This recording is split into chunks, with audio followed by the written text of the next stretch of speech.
Hero extreme bike ಅನ್ನ ತಗೊಂಡ್ಮೇಲೆ ಈ ಒಂದು ಬೈಕ್ ನಲ್ಲಿ ಈ ಒಂದು ಮಾಡೆಲ್ ನಲ್ಲಿ ಹೀರೋ ಎಕ್ಸ್ಟ್ರೀಮ್ 125 ಅಲ್ಲಿ ಮ್ಯಾನುಫ್ಯಾಕ್ಚರಿಂಗ್ ಡಿಫೆಕ್ಟ್ ಗಳಿದಾವೆ. ಡೇ 1 ಇಂದ ನನಗೆ ಒಂದು ಇಂಜಿನ್ ಆಯಿಲ್ ಲೀಕೇಜ್ ಆಗಿರ್ಬೋದು, ಅದೇ ರೀತಿ gear alignment issue and shock absorber failure ಆಗಿರೋದಾಗಿರ್ಬೋದು, ಈ ರೀತಿ ರಿಪಿಟೇಟಿವ್ ಇಶ್ಯೂಗಳಿದೆ ಅಂತ ಹೇಳ್ಬಿಟ್ಟು ನಾನು ಅಫಿಷಿಯಲ್ ನ ಕಾಂಟ್ಯಾಕ್ಟ್ ಮಾಡಿದ್ಮೇಲೆ ಅವರು ಪಾರ್ಟ್ಸ್ ಅನ್ನ ರಿಪ್ಲೇಸ್ ಮಾಡಿದ್ಮೇಲೆ ಅದೇ ರೀತಿ ಆಗ್ತಾ ಇರ್ಬೇಕಾದ್ರೆ ಒಂದು ಮ್ಯಾನುಫ್ಯಾಕ್ಚರಿಂಗ್ ಡಿಫೆಕ್ಟ್ ಇದೆ ಒಂದು ಬೈಕ್ ಅಲ್ಲಿ, ಅವ್ರು ರಿಟರ್ನ್ ತಗೊಳ್ತಾ ಇಲ್ಲ ಅಂತ ಹೇಳ್ಬಿಟ್ಟು ನಾನು ಒಂದು ಕನ್ಸ್ಯೂಮರ್ ಕೋರ್ಟ್ ಅಲ್ಲಿ ಒಂದು ಕೇಸ್ ಅನ್ನ ಫೈಲ್ ಮಾಡ್ತೀನಿ ಹೀರೋ ಕಂಪನಿಯ ಎಗೇನೆಸ್ಟ್ ಆಗಿ. ಅಂದ್ರೆ ಶೋರೂಮ್ ಪಾರ್ಟ್ 1 ಆಗಿ ಮಾಡ್ಕೊಂಡು ಪಾರ್ಟ್ 2 ಕಂಪನಿ ಮೇಲೆ ಒಂದು ಕೇಸ್ ಅನ್ನ ಫೈಲ್ ಮಾಡಿದ್ದೀನಿ ಅಂತ ಹೇಳ್ಬಿಟ್ಟು ನಾನು ವಿಡಿಯೋನ ಕೂಡ ಮಾಡಿದ್ದೆ. ಅಂಡ್ ಆ ವಿಡಿಯೋ ಕಮೆಂಟ್ ಗಳಲ್ಲಿ ಆಗಿರ್ಬೋದು, ಅದು ಪ್ರೀವಿಯಸ್ ಏನು ಇಶ್ಯೂ ಇತ್ತು ಅದ್ರ ಬಗ್ಗೆ ಕೂಡ ನಾನು ಒಂದು ವಿಡಿಯೋನ ಮಾಡಿದ್ದೆ. ಅದ್ರ ಕೆಳಗಡೆ ಸುಮಾರಷ್ಟು ಜನ ಈ ಒಂದು ಬೈಕ್ ಮಾಡಲ್ ಏನು ಅವರು ತಗೊಂಡಿದ್ರೆ ಅವರು ಕೂಡ ಸುಮಾರಷ್ಟು ಜನ ಈ ರೀತಿ ಕಂಪ್ಲೇಂಟ್ ಗಳನ್ನ ಅವರು ಕೂಡ ಫೇಸ್ ಮಾಡ್ತಾ ಇದ್ದಾರೆ. ಇಂಜಿನ್ ಆಯಿಲ್ ಲೀಕೇಜ್ ಆಗಿರ್ಬೋದು, ಗೇರ್ ಅಲೈನ್ಮೆಂಟ್ ಇಶ್ಯೂ ಆಗಿರ್ಬೋದು, ಸಸ್ಪೆನ್ಷನ್ ಸಿಸ್ಟಮ್ ಇಂದ ಆಯಿಲ್ ಲೀಕೇಜ್ ಆಗಿರೋದಾಗಿರ್ಬೋದು, ಸುಮಾರಷ್ಟು ಜನ ಅವರು ಫೇಸ್ ಮಾಡ್ತಿರೋದ್ರ ಬಗ್ಗೆ ಕಮೆಂಟ್ ಗಳನ್ನ ಮಾಡಿದ್ರು. ಸುಮಾರಷ್ಟು ಜನ ನನ್ನ ಅಪ್ರೋಚ್ ಕೂಡ ಆಗಿದ್ರು, ಏನ್ ಮಾಡಬೇಕು, ಯಾರು ಕಂಪ್ಲೇಂಟ್ ಮಾಡಬೇಕು ಅಂತ.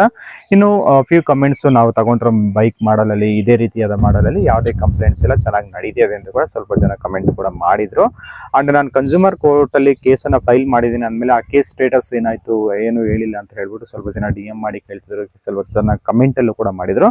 ಆ ಒಂದು ಕೇಸ್ ನ ಬಗ್ಗೆ ಈಗ ಅಪ್ಡೇಟ್ ಮಾಡಬೇಕು ಅಂತ ಹೇಳ್ಬಿಟ್ಟು ನಾನು ನಿಮ್ಗೆ ವಿಡಿಯೋನ ಮಾಡ್ತಿರೋದು. ನಾನು ಫಸ್ಟ್ ಡಿಸ್ಟ್ರಿಕ್ಟ್ ಕನ್ಸ್ಯೂಮರ್ ಫೋರಮ್ ಅಲ್ಲಿ ಕೇಸ್ ಅನ್ನ ಫೈಲ್ ಮಾಡಿರ್ತೀನಿ. ಫಸ್ಟ್ ಡೀಲರ್ ಅನ್ನ ಅಪೋಸಿಟ್ ಪಾರ್ಟಿಯಾಗಿ ಮಾಡಿರ್ತೀನಿ. ಅಂಡ್ ಅಪೋಸಿಟ್ ಪಾರ್ಟಿ 2 ಬಂದ್ಬಿಟ್ಟು ಹೀರೋ ಕಂಪನಿಯನ್ನ ಮಾಡಿರ್ತೀನಿ. ಅಂಡ್ ಈ ಒಂದು ಡಿಸ್ಟ್ರಿಕ್ಟ್ ಕನ್ಸ್ಯೂಮರ್ ಫೋರಮ್ ಅಲ್ಲಿ ಆರ್ಡರ್ಸ್ ಕೂಡ ಆಗುತ್ತೆ, ಅದರ ತೀರ್ಪು ಅನ್ನೋದು ಬರುತ್ತೆ. ತೀರ್ಪು ಅನ್ನೋದು ನನ್ನ ಪರವಾಗಿ ಬರುತ್ತೆ. ಇಷ್ಟಕ್ಕೂ ಏನೆಲ್ಲ ಪ್ರಾಬ್ಲಮ್ ಗಳಿತ್ತು, ಯಾವ ರೀತಿ ತೀರ್ಪು ಅನ್ನೋದು ಆಯ್ತು, ಅಂಡ್ ಯಾವ ರೀತಿ ಈ ಒಂದು ಕೇಸ್ ನಡೀತು ಅನ್ನೋದ್ರ ಬಗ್ಗೆ ಈ ವಿಡಿಯೋದಲ್ಲಿ ಕಂಪ್ಲೀಟ್ ಆಗಿ ತಿಳಿಸೋ ಪ್ರಯತ್ನವನ್ನ ಮಾಡ್ತೀನಿ. ಇಫ್ ಇನ್ ಕೇಸ್ ನಾವೇನು ಕ್ರಿಯೇಟಿವ್ ಕೋದಂಡ ಯೂಟ್ಯೂಬ್ ಚಾನಲ್ ಸಬ್ಸ್ಕ್ರೈಬ್ ಮಾಡ್ಕೊಂಡಿಲ್ಲ ಅಂದ್ರೆ ದಯವಿಟ್ಟು ಸಬ್ಸ್ಕ್ರೈಬ್ ಮಾಡ್ಕೊಳ್ಳಿ. ಇಫ್ ಇನ್ ಕೇಸ್ ಇನ್ಸ್ಟಾಗ್ರಾಮ್ ಅಲ್ಲಿ ನೋಡ್ತಾ ಇದ್ದಾರೆ ಅಂದ್ರೆ ಅಕೌಂಟ್ ನ ಫಾಲೋ ಮಾಡ್ಕೊಳ್ಳಿ. ಕಂಪ್ಲೀಟ್ ವಿಡಿಯೋ ನಿಮಗೆ ಯೂಟ್ಯೂಬ್ ಅಲ್ಲಿ ಇರುತ್ತೆ, ಯೂಟ್ಯೂಬ್ ಲಿಂಕ್ ಇನ್ಸ್ಟಾಗ್ರಾಮ್ ಬಯೋದಲ್ಲಿ ಇರುತ್ತೆ. ಬನ್ನಿ ವಿಡಿಯೋನ ಸ್ಟಾರ್ಟ್ ಮಾಡೋಣ. ಇಷ್ಟಕ್ಕೆ ಏನೆಲ್ಲ ಪ್ರಾಬ್ಲಮ್ಗಳಿದೆ ಅನ್ನೋದ್ರ ಬಗ್ಗೆ ಪ್ರೀವಿಯಸ್ ವಿಡಿಯೋಗಳಲ್ಲಿ ಮಾಡಿದ್ದೀನಿ. ಆ ಒಂದು ವಿಡಿಯೋಗಳನ್ನ ನಾನು ಎಂಡ್ ಸ್ಕ್ರೀನ್ ಅಲ್ಲಿ ಕೊಟ್ಟಿರ್ತೇನೆ, ನೀವು ಒಂದ್ಸಲ ಚೆಕ್ ಮಾಡ್ಕೊಳ್ಳಿ. ಏನು ಮೇಜರ್ ಆಗಿ ಹೇಳ್ಬೇಕು ಅಂತಂದ್ರೆ gear alignment issue, engine oil leakage and rear suspension system ಏನಿದೆ ಆ ಒಂದು ಫೇಲ್ಯೂರ್ ಆಗಿರೋದು, ಅದರಿಂದ ಕೂಡ ಆಯಿಲ್ ಲೀಕೇಜ್ ಅನ್ನೋದು ಆಗ್ತಾ ಇರೋದಾಗಿರ್ಬೋದು. ಅದಾದ್ಮೇಲೆ ಸುಮಾರಷ್ಟು ಜಾಗದಲ್ಲಿ ತುಕ್ಕಿಡ್ದಿರೋ ರೀತಿ ಕಂಡು ಬಂದಿರತಕ್ಕಂಥದ್ದು ನಾನು ಈಗ ಕೂಡ ತೋರಿಸ್ತೇನೆ. ಈ ಒಂದು ಪ್ರಾಬ್ಲಮ್ಗಳನ್ನ ನಾನು ಫೇಸ್ ಮಾಡಿರ್ತೀನಿ. ಎಕ್ಸಾಕ್ಟ್ ಅದನ್ನ ತುಂಬಾ ಡೀಟೇಲ್ ಆಗಿ ನಾನು ವಿಡಿಯೋ ಮಾಡಿದ್ದೀನಿ. ಇದರಲ್ಲಿ ಹೇಳಿದ್ರೆ ಮತ್ತೆ ವಿಡಿಯೋ ಲೆಂತ್ ಆಗ್ಬಿಡೋದು, ನೀವು ಅದನ್ನ ವಿಡಿಯೋನ ನೋಡ್ಕೊಳ್ಳಿ. ಅಂಡ್ ಈ ಒಂದು ವಿಡಿಯೋದಲ್ಲಿ ಕೇಸ್ ನ ಬಗ್ಗೆ ಡೀಟೇಲ್ಸ್ ಅನ್ನ ತಿಳಿಸ್ಕೊಡ್ತೀನಿ. ಫಸ್ಟ್ ನಾನು ಕೇಸ್ ಅನ್ನ ಫೈಲ್ ಮಾಡ್ತೀನಿ 29/4/2025. So first party Sai Balaji motors ಅಂತ ಹೇಳ್ಬಿಟ್ಟು ನಾನು ಈ ಕೋಲಾರ್ ಅಲ್ಲಿ ತಗೊಂಡಿರೋದು. ಅವರು ಫಸ್ಟ್ ಪಾರ್ಟಿ ಆಗಿರ್ತಾರೆ opposite party, and second party Hero Motor Corp ಆಗಿರ್ತಾರೆ. ಸೊ ಡಿಸ್ಟ್ರಿಕ್ಟ್ ಕನ್ಸ್ಯೂಮರ್ ಫೋರಮ್ ಏನ್ ಕೋಲಾರ್ ಇದೆ ಆ ಕೋಲಾರ್ ಅಲ್ಲಿ ನಾನು ಒಂದು ಕೇಸ್ ಅನ್ನ ಫೈಲ್ ಮಾಡಿರ್ತೀನಿ.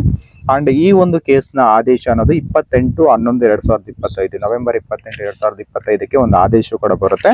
ಸೊ ನೀವು ಆದೇಶವನ್ನ ಇಲ್ಲಿ ನೋಡಬಹುದಾಗಿರ್ತದೆ. ಈ ಒಂದು ಆದೇಶ ಅವರು ಕನ್ಸ್ಯೂಮರ್ ಫೋರಮ್ ಅಲ್ಲಿ ಒಂದು ತೀರ್ಪನ್ನ ಕೊಡ್ತಾರೆ. ಏನ್ ಕೊಡ್ತಾರೆ ಅಂತ ಹೇಳಿದ್ರೆ, ನಾನು ಈ ಒಂದು ಬೈಕ್ ಅನ್ನ ಪರ್ಚೇಸ್ ಮಾಡ್ಬೇಕಾದ್ರೆ 1,36,000 ಕೊಟ್ಟಿರ್ತೀನಿ. 1,36,000 ವಾಪಸ್ ನನಗೆ ಪೇ ಮಾಡ್ಬೇಕಾಗಿರುತ್ತೆ. ಪೇ ಮಾಡಿ ಈ ಒಂದು ಗಾಡಿನ ವಾಪಸ್ ತಗೋಬೇಕಾಗಿರ್ತದೆ. ಅದ್ರ ಜೊತೆಗೆ ಅವ್ರಿಗೆ ಆ ಒಂದು ಕೇಸನ್ನ ಇನ್ವೆಸ್ಟಿಗೇಷನ್ ಮಾಡಿದ್ದಾದ್ಮೇಲೆ ಅವ್ರು ಕಂಡು ಬಂದಿರತಕ್ಕಂಥದ್ದು ವಾದ ಪ್ರತಿವಾದಗಳನ್ನ ನೋಡಿದ್ಮೇಲೆ ಕೊಟ್ಟಿರ್ತಕ್ಕಂಥ ಒಂದು ಎವಿಡೆನ್ಸ್ ಅನ್ನ ಪರಿಶೀಲಿಸಿದ ಮೇಲೆ ಸೊ 10,000 ಕಾಂಪನ್ಸೇಷನ್, ಅದೇ ರೀತಿ 5,000 ಲಿಟಿಗೇಷನ್ ಕಾಸ್ಟ್ ಅನ್ನ ಕೊಡಬೇಕು.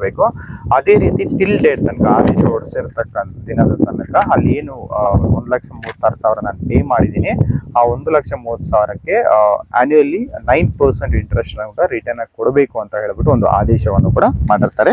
ಸೊ ಆದೇಶ ನೋಡಿ, ನೀವು ಇಲ್ಲಿ ಕಾಣಿಸ್ತಾ ಇದೆ. ಈ ಒಂದು ಆದೇಶ ಅನ್ನೋದು ಡಿಸ್ಟ್ರಿಕ್ಟ್ ಕನ್ಸ್ಯೂಮರ್ ಫೋರಮ್ ಇಂದ ಬಂದಿರ್ತದೆ, ಅದು ನನ್ನ ಪರವಾಗಿ ಬಂದಿರ್ತದೆ. ಸೊ ನನ್ನ ಕಡೆಯಿಂದ ನಾನು ಒಬ್ಬನೇ ವಾದವನ್ನ ಮಂಡಿಸಿರ್ತೀನಿ. ಅಂದ್ರೆ ನನ್ನ ಈ ಒಂದು ಕೇಸ್ಗೆ ನಾನೇ ಹೋಗಿ ಭಾಗಿಯಾಗಿರ್ತೀನಿ. ನಾನು ಯಾವುದೇ ವಕೀಲರನ್ನ ಆಗಿರ್ಬೋದು ನಾನು ನೇಮಿಸಿರೋದಿಲ್ಲ. ಸೊ ಆ ಕಡೆಯಿಂದ ಏನು ಹೀರೋ ಕಂಪನಿ ಕಡೆಯಿಂದ ಅವರು ಲೀಗಲ್ ಟೀಮೇ ಅದನ್ನ ಹ್ಯಾಂಡಲ್ ಮಾಡ್ತಾ ಇರ್ತಾರೆ. ಅವರು ಅಡ್ವೊಕೇಟ್ ಅನ್ನ ಕೂಡ ಇಟ್ಟಿರ್ತಾರೆ ಕನ್ಸ್ಯೂಮರ್ ಫೋರಮ್ ಅಲ್ಲಿ. ಅದಾದ್ಮೇಲೆ ಈ ಒಂದು ಆದೇಶ ಬಂದ್ಮೇಲೆ 1 ತಿಂಗಳ ಕಾಲಾವಕಾಶ ಇರುತ್ತೆ ಅವರು ಈ ಒಂದು ಆದೇಶವನ್ನು ಪಾಲನೆ ಮಾಡ್ಲಿಕ್ಕೆ. ಅದಾದ್ಮೇಲೆ ಅವರು ಪಾಲನೆ ಮಾಡೋದಿಲ್ಲ. ಲಾಸ್ಟ್ ಅಲ್ಲಿ ಒಂದ್ಸಲ ಅಪ್ರೋಚ್ ಆಗಿ, ಸರಿ ನಾವು ಲೀಗಲ್ ಟೀಮ್ ಜೊತೆ ಚೆಕ್ ಮಾಡ್ತಾ ಇದೀವಿ, ಬೈಕ್ ಅನ್ನ ರಿಟರ್ನ್ ತಗೊಳ್ತೀವಿ ಅಂತ ನನಗೆ ಅಶ್ಯೂರೆನ್ಸ್ ಕೊಡ್ತಾರೆ. ಎಂಡ್ ಆಫ್ ದ ಮೂಮೆಂಟ್ ಅವ್ರು ಏನ್ ಹೇಳ್ತಾ ಇದ್ದಾರೆ ಅಂದ್ರೆ, ಇಲ್ಲ ನಾವು ತಗೊಳ್ತಿಲ್ಲ, ನಾವು ಫರ್ದರ್ ಇದನ್ನ ಅಪೀಲ್ ಮಾಡ್ತಾ ಇದೀವಿ ಅಂತ ಹೇಳ್ಬಿಟ್ಟು ಹೇಳ್ತಾರೆ. ಅಂಡ್ ಈಗ ಪ್ರೆಸೆಂಟ್ ಯಾವ ಸಿಚುವೇಶನ್ ಅಲ್ಲಿ ಇದೆ ಈ ಕೇಸ್ ಅಂತ ಹೇಳೋದಾದ್ರೆ, ಅವರು ಸ್ಟೇಟ್ ಕನ್ಸ್ಯೂಮರ್ ಫೋರಮ್ಗೆ ಹೋಗಿದ್ದಾರೆ, ಅಪೀಲ್ ಮಾಡಿದ್ದಾರೆ. ಅಲ್ಲಿ ಹೋಗ್ಬಿಟ್ಟು ಅಪೀಲ್ ಮಾಡಿದರೆ ಇದು ಒಂದು ಏಕಪಕ್ಷೀಯವಾಗಿ ತೀರ್ಪು ಅನ್ನೋದು ಬಂದಿದೆ, ನಮ್ಗೆ ಇದು ನ್ಯಾಯ ದೊರೆತಿಲ್ಲ ಅಂತ ಹೇಳ್ಬಿಟ್ಟು ಅವರು ಒಂದು ಅಪೀಲ್ ಅನ್ನು ಕೂಡ ಮಾಡಿದ್ದಾರೆ. ಅದಾದ್ಮೇಲೆ ಅಲ್ಲಿಂದ ನನಗೆ ಒಂದು ನೋಟಿಸ್ ಅನ್ನೋದು ಬರುತ್ತೆ. ನೋಡಿ, ಇದು ಹೈಕೋರ್ಟ್ ಇಂದ ನೋಟಿಸ್ ಬಂದಿರೋದು ಅವರು. ಸೊ ಇದು ಅವರು ನನಗೆ ಕಳಿಸಿರ್ತಕ್ಕಂಥ ನೋಟಿಸ್. ಅಲ್ಲಿ ಅಪೀಲ್ ಹೋಗ್ಬಿಟ್ಟು ನನ್ನ ಅಗೇನೆಸ್ಟ್ ಆಗಿ ಸೊ ಅವರು ಅಪೀಲ್ ಮಾಡಿ ಈ ತರ ತೀರ್ಪು ಡಿಸ್ಟಿಕ್ ಫೋರಮ್ ಅಲ್ಲಿ ಕೊಟ್ಟಿರ್ತಕ್ಕಂಥ ಒಂದು ತೀರ್ಪನ್ನ ಹೋಲ್ಡ್ ಮಾಡಿ ಸೊ ಇಲ್ಲಿ ಮತ್ತೆ ಅವ್ರ ಕೇಸನ್ನ ಫೈಲ್ ಮಾಡಿರ್ತಾರೆ. ಅಲ್ಲಿ ಕೋರ್ಟ್ ಫೀಸೇ 85,000 ಕಟ್ಟಿರ್ತಾರೆ ಅವರು. ಸೊ ಕಟ್ಟಿ ಅಲ್ಲಿ ನಾನು ಫಸ್ಟ್ ಹಿಯರಿಂಗ್ ಕೂಡ ಹೋಗಿದೆ ಅಂಡ್ ಸೊ ಫಸ್ಟ್ ಹಿಯರಿಂಗ್ ಕೂಡ ಆಗಿದೆ and next hearing next month ಅಲ್ಲಿ ಆಗಸ್ಟ್ ಮಂತ್ ಅಲ್ಲಿ ಕೊಟ್ಟಿದ್ದಾರೆ. ಅಂಡ್ ಈಗ ಇದಿಷ್ಟು ಮಟ್ಟಿಗೆ ಡಿಸ್ಟ್ರಿಕ್ಟ್ ಕನ್ಸ್ಯೂಮರ್ ಫೋರಮ್ ಅಲ್ಲಿ ನನ್ನ ಪರವಾಗಿ ತೀರ್ಪು ಬಂದಿದೆ. ಅಲ್ಲಿ ಅದಾದ್ಮೇಲೆ ಅವರು ಸ್ಟೇಟ್ ಕನ್ಸ್ಯೂಮರ್ ಫೋರಮ್ ಅಲ್ಲಿ ಇದನ್ನ ಅಪೀಲ್ ಮಾಡಿ ಅವ್ರು ಮತ್ತೆ ಅಲ್ಲಿ ಕೇಸನ್ನ ಹಾಕಿದ್ದಾರೆ. ಅಲ್ಲಿ ನಾನು ಅಟೆಂಡ್ ಆಗ್ತಾ ಇದ್ದೀನಿ. ಈಗ ಸದ್ಯಕ್ಕೆ ಇಷ್ಟು ಮಾತ್ರ ನಡೀತಾ ಇರ್ತಕ್ಕಂಥದ್ದು. ಅಂಡ್ ಈಗಲೂ ಸ್ವಲ್ಪ ಪ್ರಾಬ್ಲಮ್ಗಳು ಈ ಬೈಕ್ ನಲ್ಲಿ ಲೈವ್ ಇದೆ ಅಂತಾನೆ ಹೇಳ್ಬೋದು. ಏನಕ್ಕಂತಂದ್ರೆ ಗೇರ್ ಕಿಟ್ ಎಲ್ಲ ಚೇಂಜ್ ಮಾಡಿದ್ರೆ ಆದ್ರೂ ಗೇರ್ ಅಲೈನ್ಮೆಂಟ್ ಇಶ್ಯೂ ಅದೇ ರೀತಿ ಇದೆ. ಅಂಡ್ ಶಾಕ್ ಅಬ್ಸರ್ವರ್ ಫೇಲ್ಯೂರ್ ಆಗಿರ್ಬೇಕಾದ್ರೆ ಫುಲ್ ಶಾಕ್ ಸಸ್ಪೆನ್ಷನ್ ಸಿಸ್ಟಮ್ ಅನ್ನ ಫೇಲ್ಯೂರ್ ಆಗಿರ್ಬೇಕಾದ್ರೆ ಅದನ್ನ ಫುಲ್ ಶಾಕ್ ಅಬ್ಸರ್ವರ್ ಅನ್ನೇ ರೀಪ್ಲೇಸ್ ಮಾಡಿದ್ರು. ಆದ್ರೂ ಈಗಲೂ ಮತ್ತೆ ಆಯಿಲ್ ಲೀಕೇಜ್ ಆಗ್ತಾ ಇದೆ ಸಸ್ಪೆನ್ಷನ್ ಸಿಸ್ಟಮ್ ಇಂದ. ಸುಮಾರಷ್ಟು ಕಡೆಗಳಲ್ಲಿ ತುಕ್ಕಿಡ್ದಿರೋದಾಗಿರ್ಬೋದು, ಅದೇ ರೀತಿ ಮಧ್ಯದಲ್ಲಿ ಹೋಗ್ಬೇಕಾದ್ರೆ ಗಾಡಿ ಸ್ಟಾಪ್ ಆಗೋದಾಗಿರ್ಬೋದು, ಅದಾದ್ಮೇಲೆ ಮೈಲೇಜ್ ಡ್ರಾಪ್ ಆಗಿರ್ಬೋದು, ಸಡನ್ ಆಗಿ ಗಾಡಿ ಆಫ್ ಆಗೋದಾಗಿರ್ಬೋದು, ಅದಾದ್ಮೇಲೆ ಇದು ಡಿಸ್ಪ್ಲೇ ಕನ್ಸೋಲ್ ಏನಿದೆ ಇದು ಫುಲ್ ಮಾಲ್ ಫಂಕ್ಷನಿಂಗ್ ಆಗ್ತಾ ಇದೆ. ಸರ್ವಿಸ್ ಆದ್ಮೇಲೆ ಸರ್ವಿಸ್ ರಿಮೈಂಡರ್ ತೋರಿಸೋದಾಗಿರ್ಬೋದು, ಮತ್ತೆ ಸ್ಪೀಡೋ ಮೀಟರ್ ರಾಂಗ್ ತೋರಿಸುತ್ತೆ, ಅದಾದ್ಮೇಲೆ ಕಿಲೋಮೀಟರ್ ರೀಡಿಂಗು ಕೂಡ ತುಂಬಾ ರಾಂಗ್ ಆಗಿ ತೋರಿಸುತ್ತೆ. ಒಂದೊಂದ್ಸಲ ಸೆಕೆಂಡ್ಸ್ ಓಡೋ ರೀತಿ ಹೋಗ್ಬಿಡುತ್ತೆ ಆ ಕಿಲೋಮೀಟರ್ ರೀಡಿಂಗ್ ತೋರಿಸೋದು. ಆ ರೀತಿ ಸುಮಾರಷ್ಟು ಮ್ಯಾನುಫ್ಯಾಕ್ಚರಿಂಗ್ ಪ್ರಾಬ್ಲಮ್ಗಳಿದಾವೆ. ಈಗ ನಾನು ಸದ್ಯಕ್ಕೆ ನಿಮಗೆ ಎಲ್ಲೆಲ್ಲ ಒಂದು ರಸ್ಟ್ ಹಿಡಿದಿದೆ, ಅದೇ ರೀತಿ ಈ ಸಸ್ಪೆನ್ಷನ್ ಸಿಸ್ಟಮ್ ಈಗಲೂ ಫೇಲ್ಯೂರ್ ಆಗಿದೆ, ಒಂದ್ಸಲ ರಿಪ್ಲೇಸ್ ಮಾಡಿದ್ಮೇಲೂ ಫೇಲ್ಯೂರ್ ಆಗಿದೆ, ಅದನ್ನ ನಿಮ್ಗೆ ತೋರಿಸ್ಕೊಡ್ತೀನಿ ಬನ್ನಿ.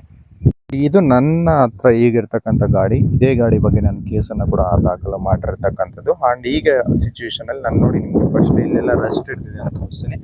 ನೋಡಿ ಡೇ 1 ಈ ಥರ ರಸ್ಟ್ ಕಂಡೀಷನಲ್ಲಿದೆ. ಈಗ ನೀವು ಆ್ಯಂಡ್ ಇದೇ ರೀತಿ ಈ ಒಂದು ಡಿಸ್ಪ್ಲೇ ಕನ್ಸೋಲ್ ಕೂಡ ತುಂಬ ಮಾಲ್ ಫಂಕ್ಷನಿಂಗ್ ಮಾಡ್ತಿದೆ. ಆ್ಯಂಡ್ ಅದೇ ರೀತಿ ಇಲ್ಲಿ ನೋಡಿ ಈ ಫ್ರಂಟ್ ಸಸ್ಪೆನ್ಷನ್ ಸಿಸ್ಟಮ್ ಕೂಡ ಕಟ್ ಅನ್ನೋ ಒಂದು ಸೌಂಡ್ ಬರುತ್ತೆ ನಾವು ರೈಡ್ ಮಾಡಬೇಕಾದ್ರೆ, ಒಂದು ಹಂಸಲ್ಲಿ ಬಿಡಬೇಕಾದ್ರೆ. ಅದಾದಮೇಲೆ ನೀವು ಈ ಕಡೆ ಕೂಡ ಗಮನಿಸ್ಬೋದು, ಇದೆಲ್ಲ ರಸ್ಟಿಂಗ್ ಕಂಡೀಷನಲ್ಲಿದೆ ನೋಡಿ. ಇಲ್ಲಾಗಿರ್ಬೋದು, ಅದಾದಮೇಲೆ ಇಲ್ಲಿ ನೋಡಿ ನೀವು ಇಲ್ಲಿ ಕಾಣಿಸ್ತಾ ಇದೆ ಯಾವ ಥರ ಇದೆ ಅಂತ. ಆ್ಯಂಡ್ ಕೆಲವೊಂದು ಕಡೆ ಅವರು ಕೋಟಿಂಗೇ ಮಾಡಿರೋದಿಲ್ಲ. ನೋಡಿ ಇಲ್ಲಿ ಕೂಡ ಅಷ್ಟೇ, ಇದ್ರ ಒಳಗಡೆ ಪೇಂಟಿಂಗೇ ಆಗಿಲ್ಲ. ಇಲ್ಲಿ ನೋಡಿ ಮತ್ತೆ ಈ ಬೋಲ್ಟ್ಗಳಲ್ಲಿ ನಟ್ಗಳಲ್ಲಿ ಇಲ್ಲೆಲ್ಲ ಅದೇ ರೀತಿ ಇದೆ ನೋಡಿ. ಈ ಕಡೆ ಕೂಡ ಅದೇ ತರ ಇದೆ.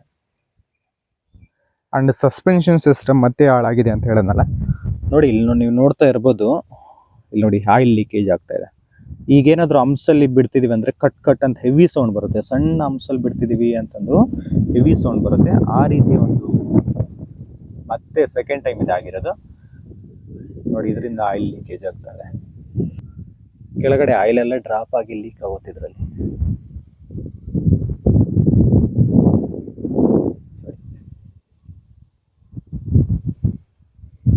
ನೋಡಿ ಈ ಕಡೆಯಿಂದ ತೋರಿಸ್ತೀನಿ, ಇಲ್ಲಿ ಕೆಳಗಡೆ ಎಲ್ಲ ನೋಡಿ ಲೀಕ್ ಆಗಿರೋದು ಆಯಿಲ್, ಅಲ್ಲೆಲ್ಲ ವೆಟ್ ಆಗಿದೆ.